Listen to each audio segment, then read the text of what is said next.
Good evening, everyone. I'm Crystal Cruz. And I'm Sharon Tay. Now to the growing political crisis in Virginia. It has gone from bad to worse. The governor, the lieutenant governor, and the attorney general are all now accused of serious misconduct, and there are calls for all to resign. KCAL 9 political reporter Dave Bryan has the late details. Dave. Yeah, and let me tell you, after you see this report, I think you'll think that California is doing a pretty good job now in governance by comparison. It's one of the most bizarre and head-scratching series of political events that any state has ever seen. The three top officials in the state of Virginia under fire tonight. The governor's medical school yearbook contains a racist photograph. The state attorney general says he too went to a party in blackface years ago. And the lieutenant governor is being accused of sexually assaulting a California college professor. Tonight, not one, not two, but all three of the highest-ranking elected officials in the state of Virginia are under fire and fighting for their political lives, facing allegations of racism and, in one case, sexual assault. And now, Scripps College Associate Political Science Professor Vanessa Tyson in Claremont released a statement Wednesday identifying herself as a key figure in the controversy surrounding Virginia Lieutenant Governor Justin Fairfax. Have you talked to the governor yet? Accusing him of sexually assaulting her 15 years ago during the time they were attending the Democratic National Convention in 2004. In a lengthy statement, Tyson said she's a Democrat, and with tremendous anguish, I am now sharing this information. She says she had gone to Fairfax's hotel to retrieve documents from his room, and that after consensual kissing, Mr. Fairfax forced me to perform oral sex on him. Fairfax has adamantly denied the allegation and said in a statement today that reading Dr. Tyson's account is painful. I have never done anything like what she suggests. Professor Tyson knows a lot about sexual assault. In fact, now she's pursuing a fellowship at the Stanford University Center for Advanced Study in the Behavioral Sciences. On the Stanford website, it says Vanessa Tyson will use her fellowship year to research the politics and policies surrounding sexual violence against women and children in the United States.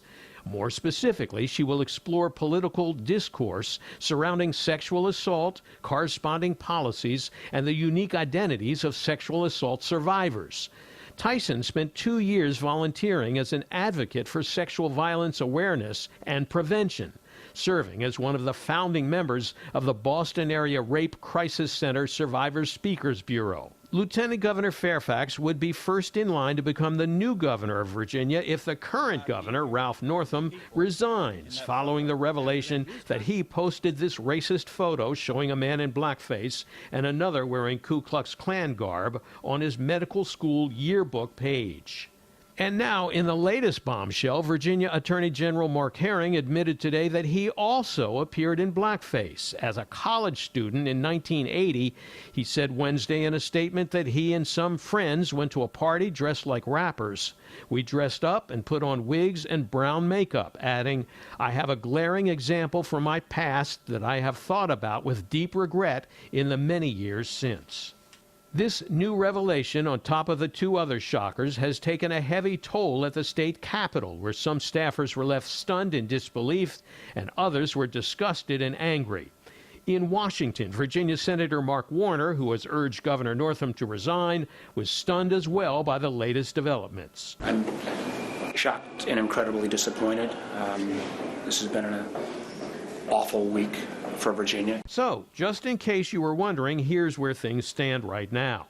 If Governor Northam does decide to step down, and he's under tremendous pressure to do so, then Lieutenant Governor Fairfax would take over. But if Fairfax resigns, then Herring would become governor, all of them Democrats. And if they all three drop out, then the Republican Speaker of the Virginia House would become the governor of Virginia. Yeah, and that's not all, folks, because, by the way, the Republican House Speaker you just saw on those pictures, who could become governor, became the Virginia House Speaker, giving the GOP a one-vote majority in the legislature. And it happened in a bizarre way, too, because the Democrats and Republicans were tied, but the vote in the decisive district was a dead heat. And so the names of the two candidates were placed in a bowl, and a state elections officials picked the name of the winner out of the bowl. And it was the Republican. And Sharon, that's for real. I'm not making this up. Oh, Dave, it's a lot. Yeah. It's all a lot.